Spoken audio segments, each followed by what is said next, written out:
Les doy la bienvenida en nombre de JACIPER, el Círculo de Estudios de Derecho Penal, Procesal Penal, Criminalística y Criminología de la UPC, dentro del cual nos encargamos de compartir y promover información académica de calidad y relevante, logrando incrementar nuestros conocimientos en el derecho penal dentro de un ambiente inclusivo, cálido y agradable. Mi nombre es Camila Rubio y el día de hoy seré la moderadora de esta sesión, que es la quinta de 6 sesiones que hemos implementado en esta dinámica llamada las Criminal Sessions, las cuales tienen como principal objetivo seguir reforzando nuestros conocimientos adquiridos de manera general dentro del ciclo pasado. Es por ello que nuestros miembros activos estarán exponiendo semanalmente los delitos contra la vida, el cuerpo y la salud y los delitos contra la dignidad humana encontrados en el título 1 y 1A del Código Penal peruano. Sin más preámbulo, vamos a dar inicio a la sesión, no sin antes agradecer a todos nuestros asistentes por su puntualidad e interés en participar de esta dinámica y recordarles también, por favor, que deberán mantener sus micrófonos apagados durante la ponencia, que el día de hoy va a girar en torno al delito de trata de personas, dirigida por nuestros ponentes Mariela Milagros Guayua Guevara y Karen Melissa Mamani Yapurasi, a quienes les agradezco por expandir nuestros conocimientos el día de hoy y les doy la bienvenida. Buenas tardes, gracias. Siguiente, por favor. Les ofrecemos ver un video corto introduciendo nuestro tema. Esta es una historia real. Le pasó a la amiga de una amiga. Jenny era una chica pilas. Siempre le gustó la música, bailar y cantar. En el cole, siempre era la primera en apuntarse para las actuaciones y la que se aprendía todos los pasos al toque. A pesar de que le iba muy bien en los cursos, Jenny siempre había querido ser artista. Soñaba con estar encima de un escenario y que todos conozcan su talento. Por eso, un día que vio una oportunidad demasiado buena para ser cierta, la tomó sin pensarlo 2 veces y sin decirle a nadie. Pero lo que jamás pensó es que esto cambiaría su vida totalmente.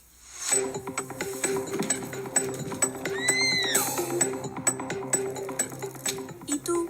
¿Sabes qué es la trata de personas? Es la captación, traslado y retención de una persona utilizando la violencia, amenaza o engaño con el fin de explotarla y lucrar.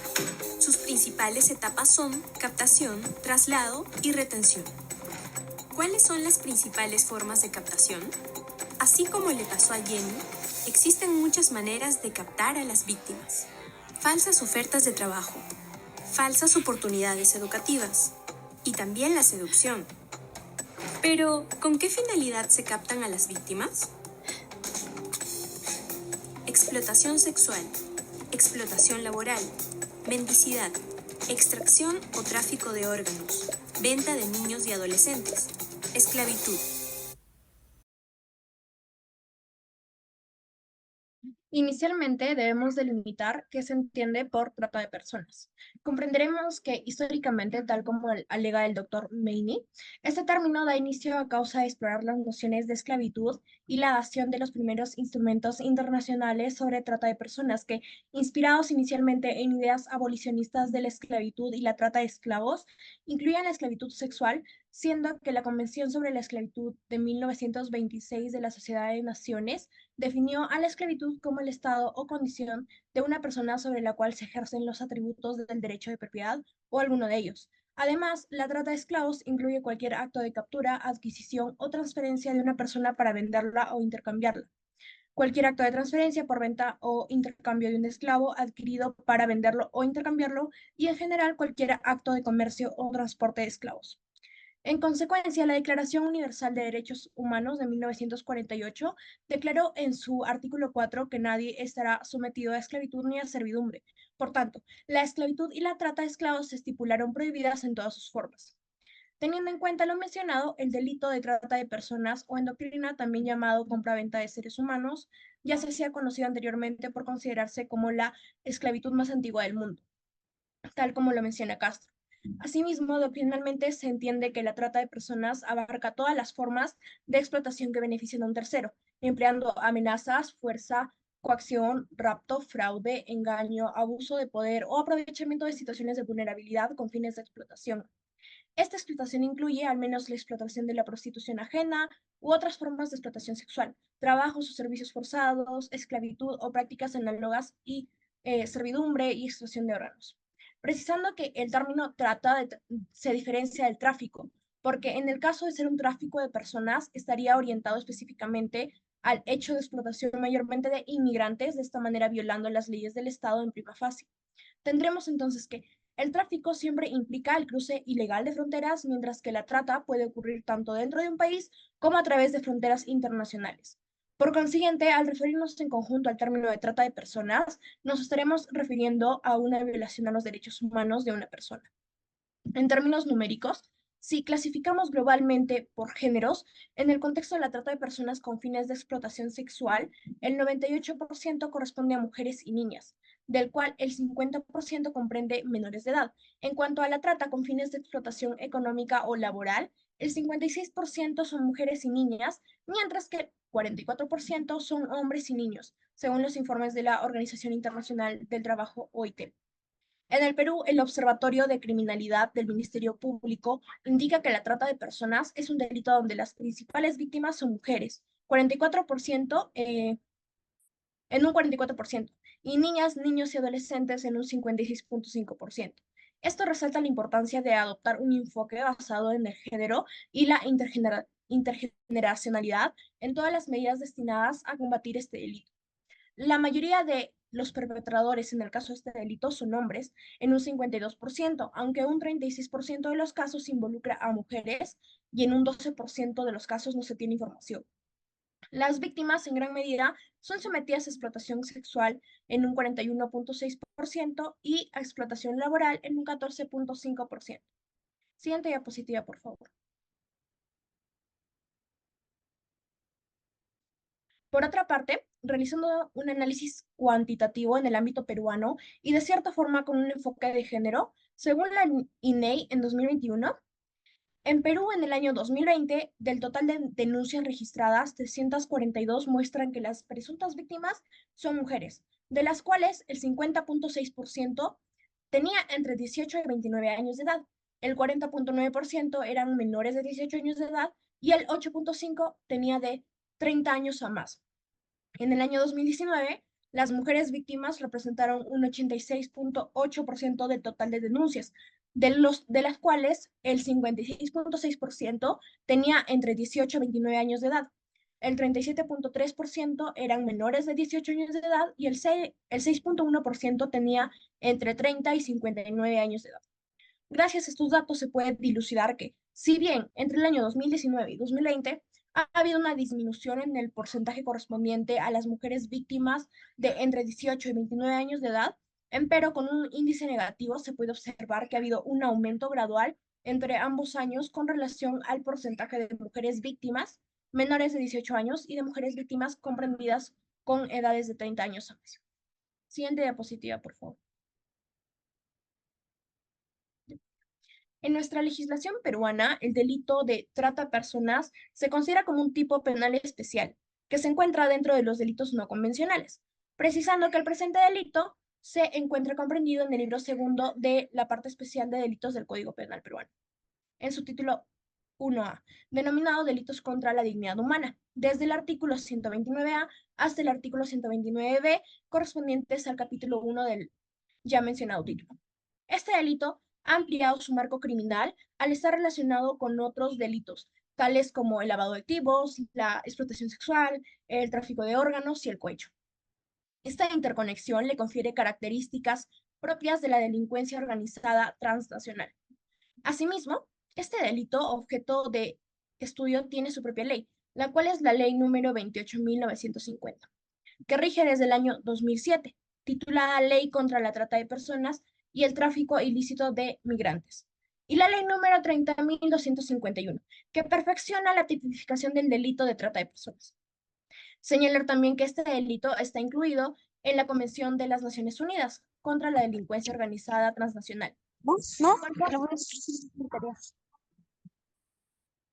De igual forma, el Protocolo de Palermo, perteneciente a la Convención de Naciones Unidas y por ende parte conformante del derecho nacional, define el delito en cuestión como la acción de captar, transportar, trasladar, acoger o recibir personas utilizando amenazas, fuerza u otras formas de coacción, así como el secuestro, el fraude, el engaño, el abuso de poder o el aprovechamiento de una situación de vulnerabilidad, o el ofrecimiento o recepción de pagos o beneficios para obtener el consentimiento de una persona que tenga autoridad sobre otra, todo ello con el propósito de explotación. Siguiente diapositiva, por favor.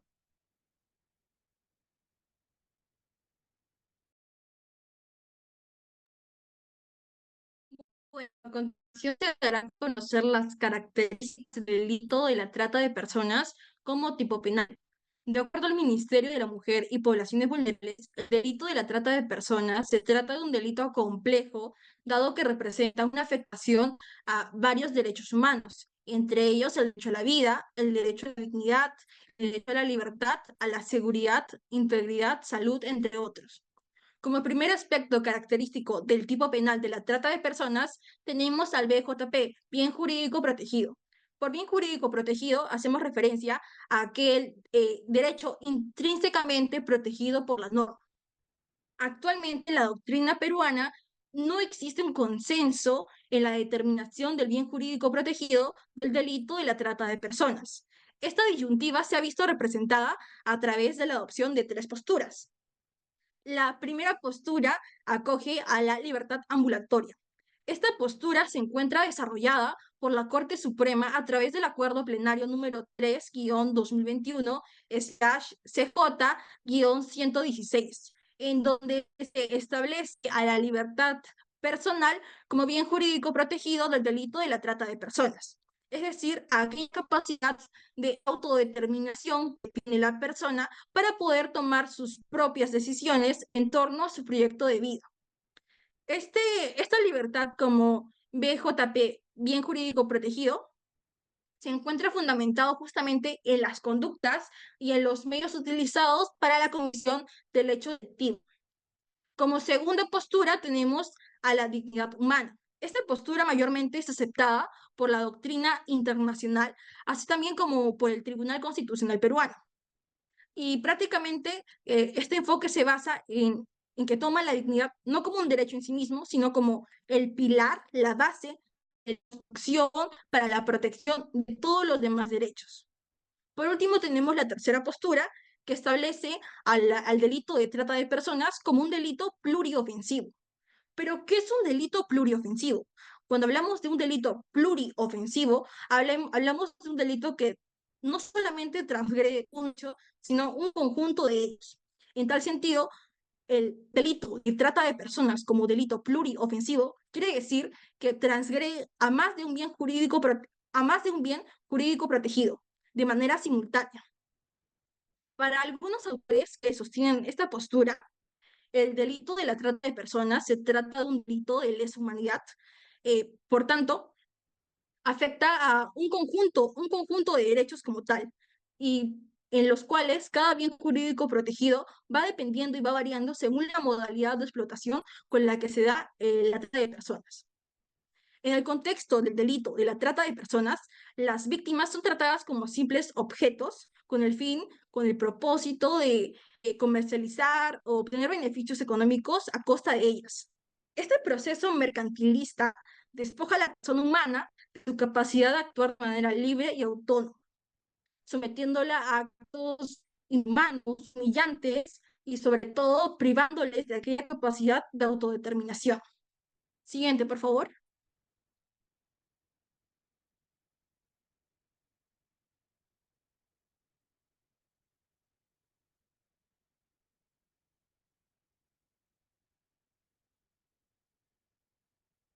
Siguiente. Bueno, otro aspecto característico de la trata de personas son los sujetos. Por un lado tenemos a los sujetos activos y por otro lado a los sujetos pasivos.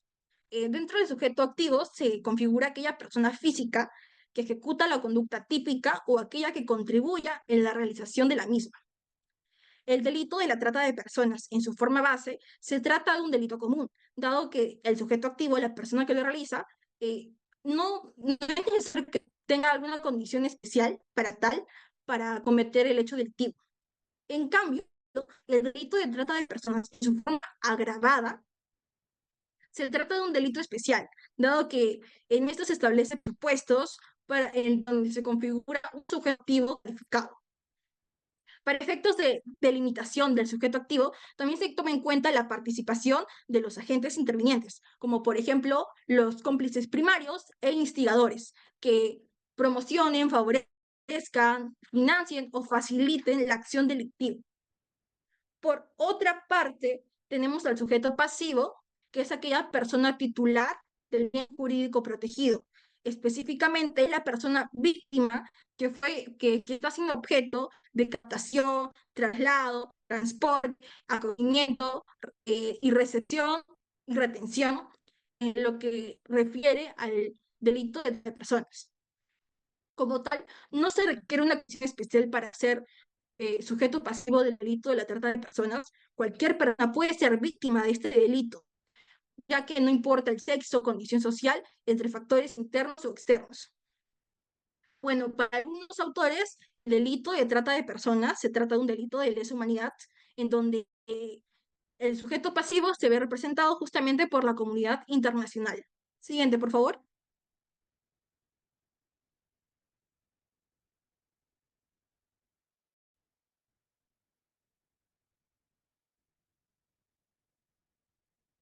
Otro aspecto, otro aspecto del tipo penal de trata de personas es su estructura típica. De acuerdo a la se encuentra constituida por una triada de elementos, tales como los que vemos a continuación, que son la conducta, los medios y los fines, de los cuales se hablará a continuación. Siguiente, por favor.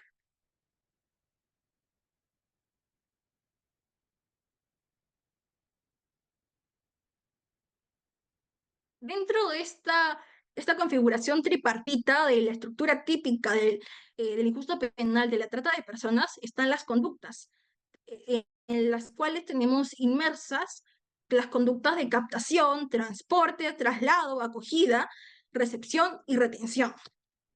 La primera conducta es la captación. Este es el primer eslabón del delito de la trata de personas y consiste en la acción mediante la cual se introduce o se busca introducir a la víctima en una esfera de vulnerabilidad y control.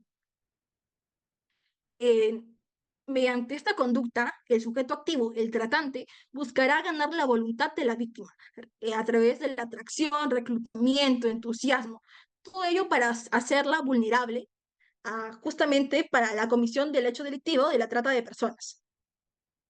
Las formas en el Perú más comunes de reclutamiento son las falsas ofertas de trabajo, las agencias matrimoniales, la seducción y el padrinazgo. La captación como tal no es una conducta que necesariamente deba llevarse en el hecho que no necesariamente deba darse para la configuración del delito de la trata de personas. Como segunda conducta tenemos el transporte, que prácticamente es el acto mediante el cual se desplaza, se mueve, se traslada a la víctima de un lugar hacia otro, ya sea dentro del territorio nacional o hacia un territorio extranjero. De acuerdo al Ministerio de la Mujer y Poblaciones Vulnerables, el transporte se configura con el simple traslado, simple desplazamiento de la víctima, sin necesidad de haber llegado justamente al lugar de destino. Ahora tenemos al traslado como tercera conducta. Y aquí es donde se debe hacer una diferenciación entre transporte y traslado, que aunque parezcan similares, no son equivalentes. Recordemos que transporte hace referencia a aquel desplazamiento que se hace a la víctima. En cambio, en el traslado, lo que se hace es el traspaso de control que se tiene sobre la víctima. Es decir, transporte, yo desplazo físicamente a la persona de un lugar hacia otro, mientras que en traslado, yo, que tengo control sobre una víctima, eh, le cedo ese control que tengo sobre la víctima a otra persona.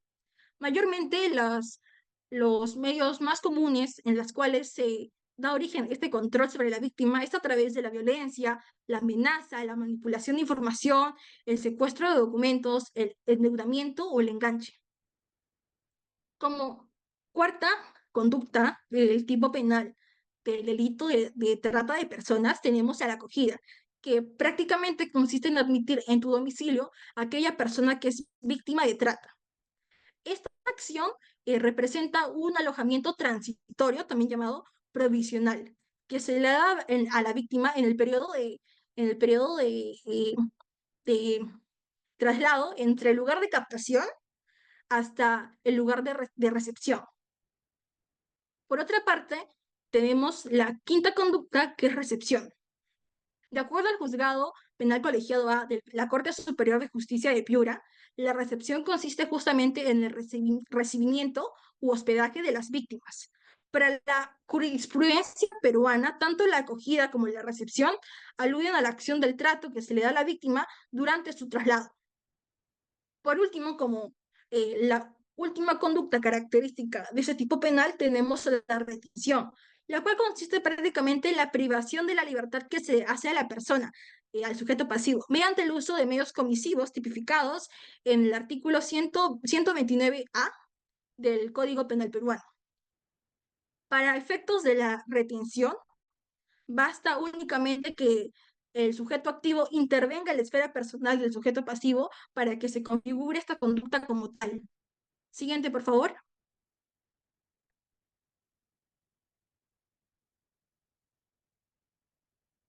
Bueno, ahora tenemos los medios típicos, también característicos del delito de la trata de personas. El artículo 129A reconoce 5 medios típicos para la consumación del delito de la trata de personas. Entre ellos, la violencia, amenaza u formas de coacción, el fraude o el engaño, la privación de la libertad, el abuso de poder o de una situación de vulnerabilidad, así como la concesión o recepción de pagos o de cualquier otro beneficio. Ahora, cuando hablamos de violencia, hacemos referencia a aquel conjunto de acciones en las cuales se ejerce fuerza física a fin de doblegar la voluntad de la víctima.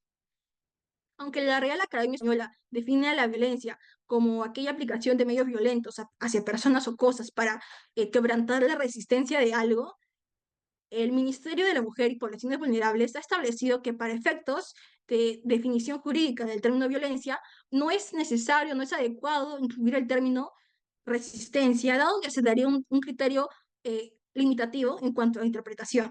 Por tanto, violencia se debe entender como conjunto de actos violentos orientados a justamente doblegar la voluntad de la víctima. Por otro lado, en cuanto a amenaza, esta se trata de una declaratoria de un daño o de un daño inminente. Prácticamente es comunicar un mal de una persona hacia otra. Y las formas de coacción son uso de fuerza, uso de amenaza u otras formas no violentas o psicológicas que faculten o obliguen a la víctima a actuar de una determinada manera. En cuanto al fraude o al engaño, tenemos aquella simulación de la realidad que hace el sujeto activo hacia el sujeto pasivo. Mayormente las actividades o el fraude o engaño versan sobre la actividad ofrecida o las circunstancias en las que se ejecuta dicha actividad. Y esto es lo que pasa realmente en Perú, porque ¿qué pasa? Se ofertan o se promocionan ofertas de empleo mencionando A, pero en realidad es B. Y esto es el medio en el cual usan los tratantes para ocultar sus verdaderas intenciones. ¿Por qué? Porque si bien se ofrece un puesto de empleo para ya sea hombre o mujer, lo que realmente se hace es tapar esta doble intencionalidad, que ya sea dirigida a explotación laboral, explotación sexual, transacción y venta de órganos, entre otros. Ahora, en cuanto a la privación de la libertad, esta se da cuando se hace una afectación a la esfera personal que suponga un impacto directo en la libertad ambulatoria de la persona. Y bueno, usualmente esta se suele dar a través del uso de la violencia. Asimismo, tenemos el abuso del poder o de una situación de vulnerabilidad. Aquí debemos distinguir entre el medio típico de abuso de poder y el medio típico de abuso de situación de vulnerabilidad. Cuando hablamos de un abuso de poder, hablamos cuando el sujeto activo se aprovecha de su condición, del poder que tiene y arremete contra el sujeto pasivo, en este caso la víctima. Y es que entre el sujeto activo y sujeto pasivo es decir, tratante y víctima, hay una simetría de poder. Es decir, y es incluso que el sujeto activo, el tratante, puede crear situaciones de riesgo, de vulnerabilidad hacia la víctima, para justamente poder hacerla más vulnerable a la trata de personas. En cambio, la situación de vulnerabilidad es una situación ya existente alrededor de la víctima. Esta puede ser una situación de, económica, social, emocional, familiar, entre otras. En las situaciones de vulnerabilidad, el sujeto activo, el tratante, no necesita crear situaciones de riesgo, porque ya las hay. La víctima o la futura víctima ya se encuentra en situaciones de riesgo, ya sea por carencia económica, carencia afectiva, entre otros. Por último, el quinto medio típico es la concesión o recepción de pagos o de cualquier otro beneficio. Y esto prácticamente se basa en lo que es dar y recibir beneficios económicos, ya sea dinero, bienes o cualquier otro tipo de beneficio. Este suele ser el modus operandi de las redes de trata de personas, quienes a través de estos medios típicos buscan acercarse más a los sujetos pasivos, las víctimas, para poder justamente llevar a cabo la comisión del hecho delictivo. Siguiente, por favor.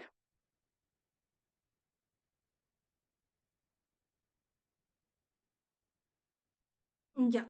Como última característica del tipo penal del delito de trata de personas, se tiene a los fines. Mayormente, la trata de personas suele llevarse a cabo con fines de explotación sexual, trabajo forzoso y extracción de órganos. Ahora, algo que se debe mencionar aquí es que para que se configure el delito de trata de personas, el tratante debe pretender que la persona sea víctima de una de las formas de explotación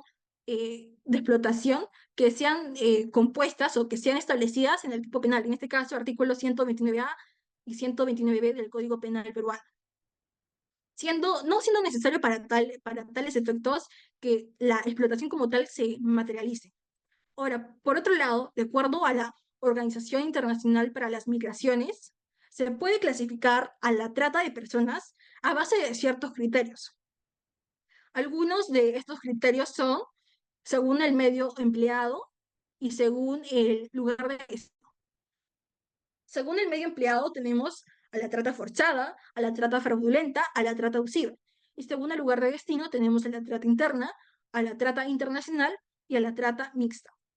Cuando hablamos de una trata forzada, hacemos referencia a aquellos casos en los que se ha usado violencia o amenaza o formas de coacción. Cuando hablamos de trata fraudulenta, hacemos referencia a aquellos casos de trata en los que se ha empleado engaño o fraude. Por otro lado, cuando hablamos de una trata abusiva, hacemos referencia a aquellos casos en los que el tratante se ha aprovechado de ese abuso de poder o del poder que tenía o se ha aprovechado de las situaciones de vulnerabilidad de la víctima. Asimismo, cuando hablamos de una trata interna respecto al lugar de destino, hablamos que la trata o el desplazo que ha estado la persona ha sido dentro del territorio nacional. Cuando hablamos de una trata internacional, es cuando, por el contrario, se ha traspasado las fronteras y se ha desplazado a la persona víctima hacia un país extranjero. Cuando hablamos de una trata mixta, es una combinación justamente de una trata nacional y una trata interna y una trata internacional. Es decir, a la víctima se le ha desplazado tanto en territorio nacional como en territorio extranjero. Siguiente, por favor.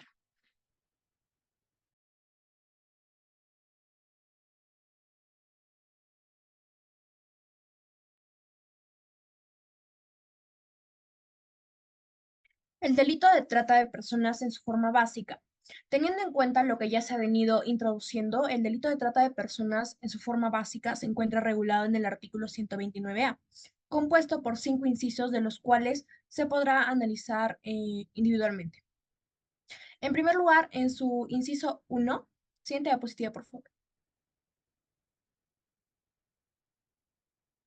En su inciso 1 se especifica que el que mediante violencia, amenaza u otras formas de coacción, privación de la libertad, fraude, engaño, abuso de poder o de alguna situación de vulnerabilidad, concesión o recepción de pagos o de cualquier beneficio capta, transporta, traslada, acoge, recibe o retiene a otro en el territorio de la República o para su salida o entrada del país, con fines de explotación será reprimido con pena privativa de libertad no menor de 8 ni mayor de 15 años.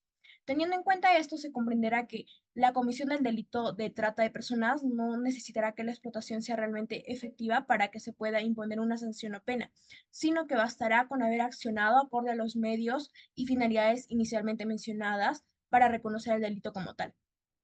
A manera de esclarecer y precisar un poco más sobre ese tema, en el acuerdo plenario número 112 en 2023 se establecieron diferencias entre los verbos transportar y trasladar como modalidades típicas del delito de trata de personas. De manera que inicialmente el transporte está referido a que la víctima sea llevada de un lugar a otro por quien tiene control sobre esta, independientemente si este acto acontece dentro o fuera del territorio nacional, sino que de igual manera que con la acción de captar, durante el transporte se requiere que la víctima se encuentre en el dominio del sujeto. Por parte del traslado, será referencia a la transferencia o traspaso del control que se ejerce sobre la víctima y su disposición fáctica o jurídica sobre esta última.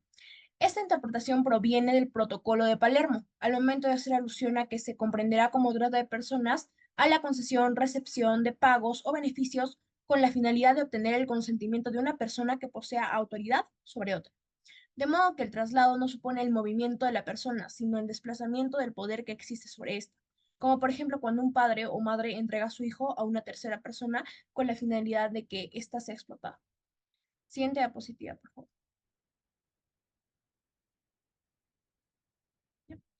En el inciso 2 nos menciona que para efectos del inciso 1, los fines de explotación de la trata de personas deberá comprender, entre otros, la venta de niños, niñas o adolescentes, la prostitución o cualquier forma de explotación sexual, la esclavitud o prácticas análogas a la esclavitud, cualquier forma de explotación laboral, la mendicidad, los trabajos o servicios forzados, la servidumbre, la extracción o tráfico de órganos o tejidos somáticos o sus componentes humanos, así como cualquier otra forma análoga de explotación.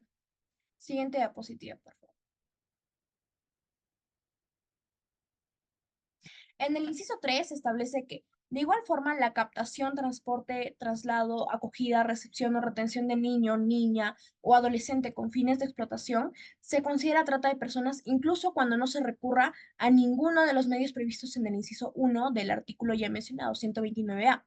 Es decir, en el caso de que el delito de trata de personas sea ejercido sobre niños, niñas o adolescentes con fines de explotación, no será requisito aprobar el uso de los medios estipulados en el inciso 1. Siguiente, por favor. En el inciso 4 se establece también que el consentimiento dado por la víctima mayor de edad a cualquier forma de explotación carece de efectos jurídicos cuando el agente haya recurrido a cualquiera de los medios enunciados en el inciso 1. Respecto a esto, Ramírez plantea y titula su planteamiento como la no revictimización de la víctima, lo cual se puede entender a partir de la centralización de la víctima. Esto porque en la gran mayoría de casos la investigación criminal se centra en el delincuente y no específicamente en la víctima, siendo que lo que se quiere decir con esto no es que se investigue a la víctima, sino que, precisando esto, que la ley y el procedimiento cumplan con garantizar efectivamente a la víctima de que va a ser escuchada y tratada legítimamente. Y con otra perspectiva, lo que se busca es impedir que en ningún caso, por ninguna justificante, se investigue o sancione a la víctima por las acciones que haya realizado en todo su proceso de cautiverio, ni siquiera cuando tengan connotación delictiva. En pocas palabras, esta centralización de la víctima está orientada a evitar la revictimización. Siguiente diapositiva, por favor. Como quinto y último inciso, se dispone que el agente que promueve, favorece, financia o facilita la comisión del delito de trata de personas será reprimido con la misma pena privativa para el autor del delito. Siguiente.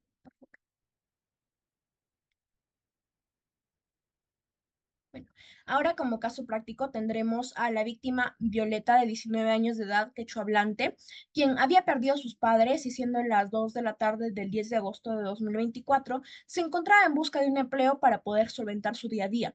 Pero como Violeta era de una provincia muy alejada, nunca había recibido la mínima educación y aún más solo hablaba quechua, no podía conseguir trabajo. Llegadas las 6 de la tarde, Violeta se encontraba sollozando cuando Stephanie se acercó a ella y le preguntó la razón de su tristeza, siendo que Stephanie por casualidad también hablaba quechua, además de español. a lo que Violeta le comentó el problema que le venía aconteciendo.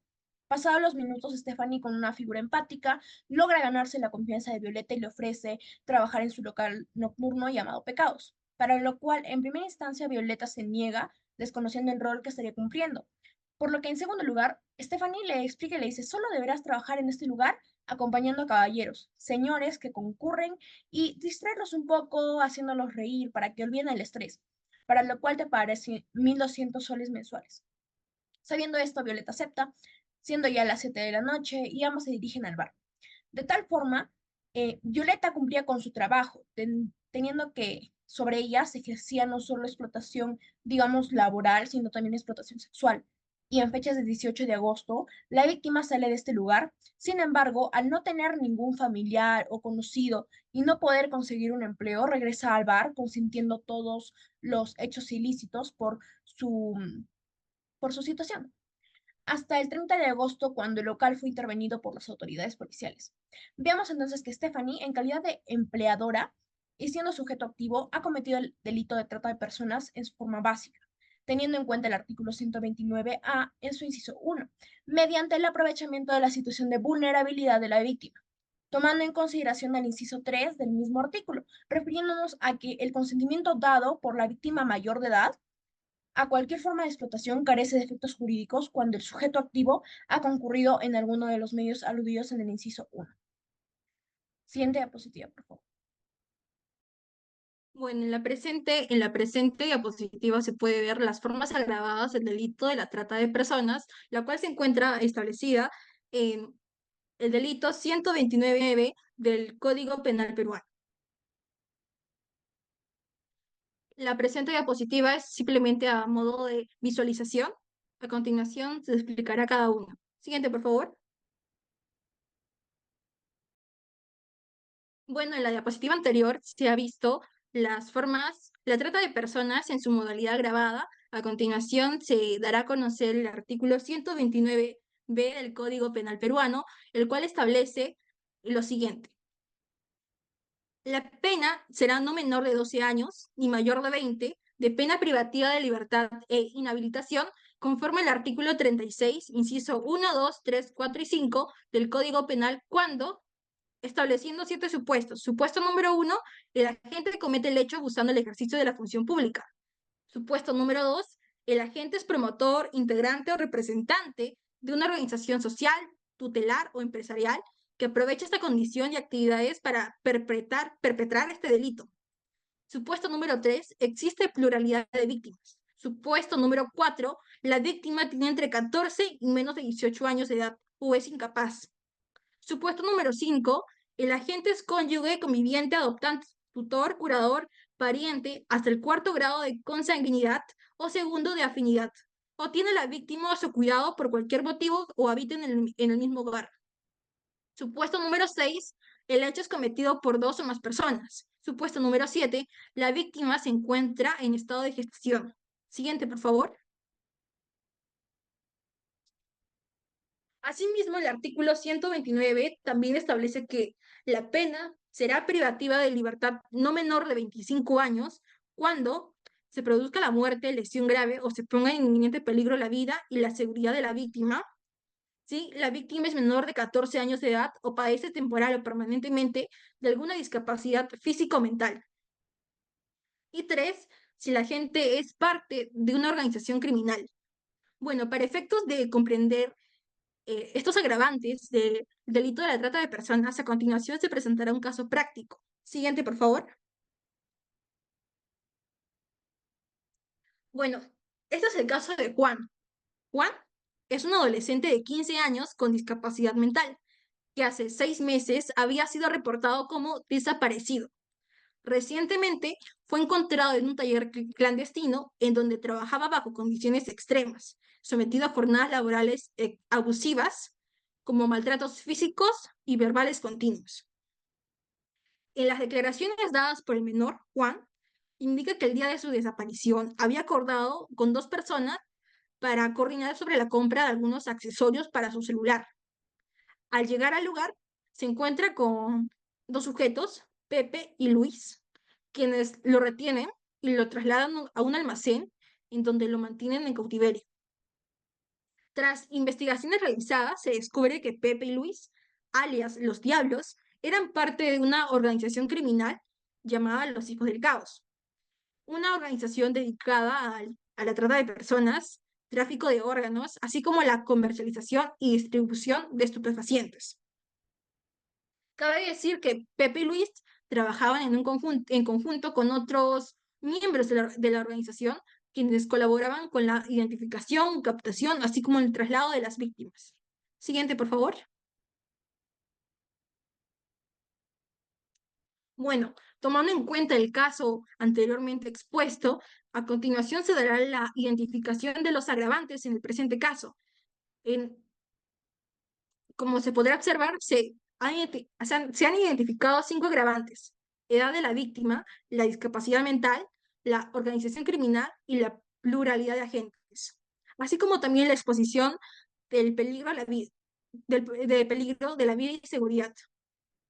Como primer agravante tenemos la edad de la víctima. Recordemos que el artículo 129 nos dice que es un agravante si la víctima tiene entre 14 y menos de 18 años de edad. En el presente caso tenemos que Juan es un adolescente de 15 años, por tanto, entraría dentro de esta categoría. Como segundo agravante, tenemos a la discapacidad mental. Recordemos que el artículo 129 nos menciona que la víctima, que es un agravante también, si la víctima es menor de 14 años o si padece temporal o permanentemente de alguna discapacidad físico-mental. Este sería un agravante significativo en el caso, dado que al tener discapacidad mental, Juan como tal es más vulnerable a situaciones de riesgo como es la trata de personas.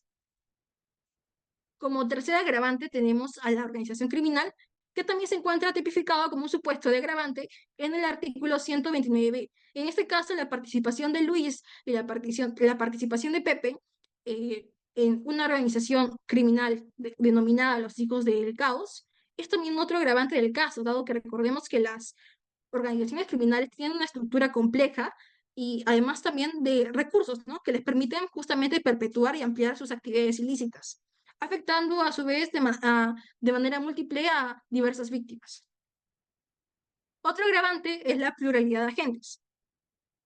En este caso, esto se ve representado en la participación de Pepe Luis, dado que representan dos sujetos activos, dos agentes, dos tratantes, ¿no? En este caso, quienes actúan en contra o en contra de lo que es la seguridad del sujeto pasivo, Juan.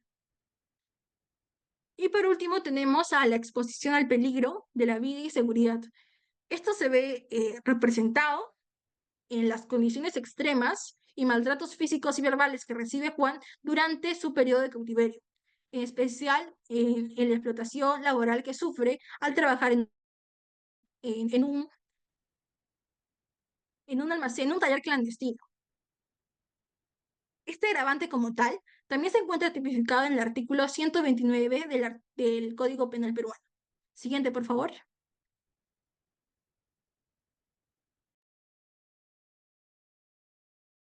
El caso de Alina Quina. Este es un caso argentino y por ende irrelevante, por ende eh, es importante mencionar. Alika Kinan tenía 15 años de edad y su hermana menor tenía 9 años de edad cuando sus padres se separaron y su madre decidió abandonarlas al norte de Argentina, por lo que Alika tuvo que hacerse cargo de su hermana. En su desesperación, una amiga le dijo que fueran a trabajar a un bar que iba a abrir una de sus conocidas al extremo sur de Argentina y que les pagarían mucho dinero. Tomando su situación en consideración, no lo pensó y tomó la decisión. Alika comenta que desde que llegaron al bar fueron explotadas sexualmente, atendían a 20 o 30 hombres por noche conjuntamente, obligadas a consumir alcohol y drogas, y por tal trabajo sus proxenetas se quedaban con el 60% de las ganancias, además de descontarles los hoteles, las habitaciones, la comida, las tardanzas, los profilácticos, el que se demoraran mucho con un hombre, etcétera. A causa de esto, Alika acumuló deudas, pero luego llegó un hombre español que le pagó tales deudas y se la llevó a vivir a Barcelona. Sin embargo, esto solo fue con la finalidad de seguir prostituyéndola y quitarle todo su dinero, resultando luego con 3 hijas de este hombre. Alina logró escapar, pero no contaba con recursos. Era una mujer soltera con 3 hijas y sin economía. Como no había perdido la comunicación con sus anteriores proxenetas, esos la contrataron nuevamente hasta el año 2012, cuando el gobierno allanó el local. Para Nika, esta modalidad en principio no la hacía sentir una víctima. Para ella era más como si fuese prostituta por supervivencia. Pero solo después de declarar ante la fiscalía, entendió que había sido víctima del delito de trata de personas. La justicia argentina dictaminó en favor de Alica el pago de una indemnización ascendente a $47.000. Siguiente diapositiva, por favor. Bueno, a continuación veremos un caso nacional en donde la identidad de la víctima, bueno, se va a ver reemplazado por otros nombres y bueno, trata más que todo de una explotación laboral por más de 13 años. Este es el caso de una joven llamada Leonora, de 25 años de edad aproximadamente, quien había sido retenida por más de 13 años y puesta a explotaciones laborales. Inicialmente la menor había sido transportada desde Río Tambo hasta la provincia de Junín por uno de sus familiares con la finalidad de pagar una deuda, resultando que la menor fue acogida eh, por un sujeto, en este caso bajo el nombre de Blanca Socualaya, quien la mantenía bajo condiciones laborales abusivas y denigrantes.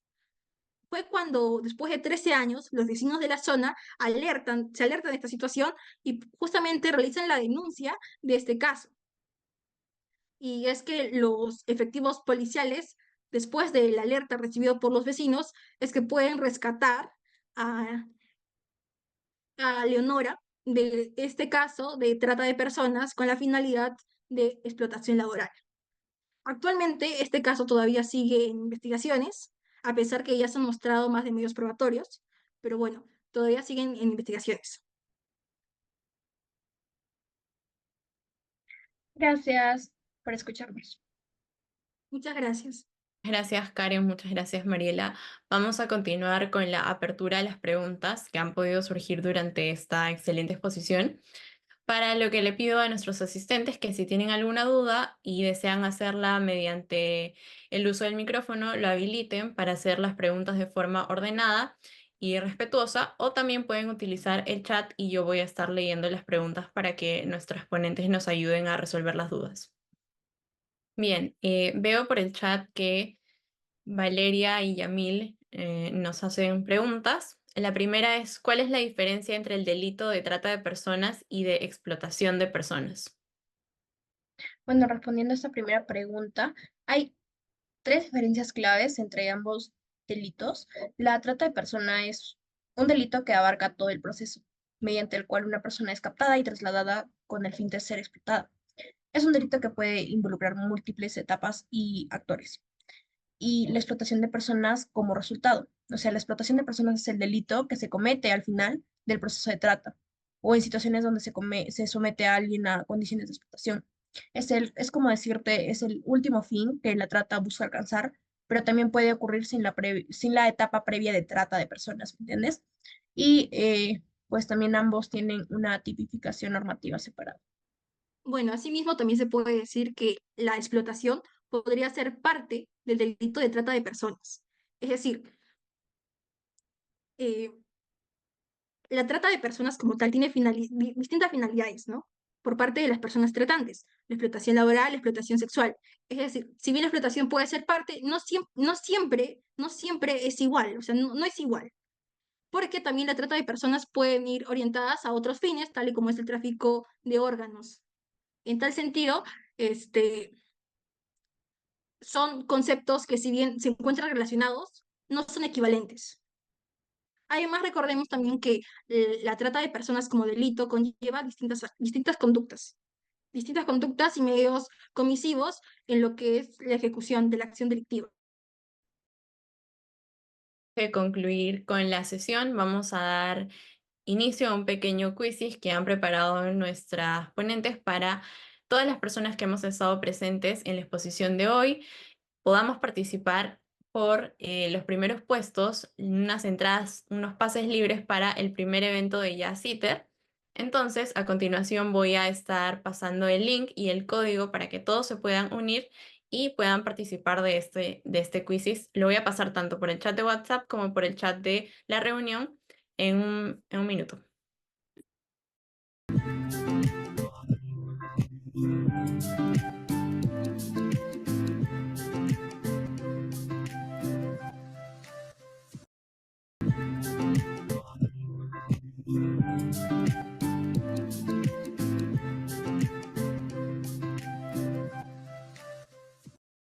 Bueno, pudieron visualizar en la pantalla las 3 personas que terminaron en el podio, las ganadoras, y les pido por favor que dejen mediante el chat de la reunión sus datos para poder contactarnos con ustedes y que puedan acceder al pase libre para el siguiente evento de Jazziter. Ahora sí, antes de finalizar ya con la sesión, quisiera darle pase a Karen y a Mariela para que den sus palabras finales de despedida. Agradezco mucho que nos hayan escuchado. Eh, Agradezco mucho que estén interesadas en formar parte de estas iniciativas y también que les interese YouSeater, esta hermosa familia de YouSeater. Y nada, gracias por estar presentes el día de hoy y por escucharnos. Muchas gracias por su atención, por el tiempo prestado en esta exposición.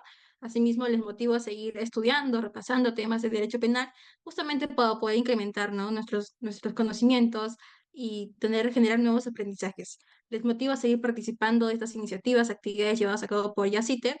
Y bueno, muchas gracias. Muchas gracias, Karen y Mariela, por impartir sus conocimientos y compartirlos el día de hoy con nosotros. También muchísimas gracias a nuestros asistentes y comentarles también a todos que los que deseen visualizar nuevamente esta sesión, la grabación va a ser subida al canal de YouTube de Yaciter, por lo que los invito a todos a seguir a Yaciter en todas sus redes sociales, tanto Instagram como YouTube, como LinkedIn y Facebook, para mantenerse al tanto de siguientes eventos académicos, dinámicas y sesiones que realice el Círculo de Estudios para ustedes. Ahora sí, antes de concluir ya la sesión, la quinta sesión del día de hoy, quisiera invitarlos a todos a seguir participando activamente en la sexta y última sesión que se llevará a cabo la siguiente semana. Así que sin más, muchísimas gracias a todos.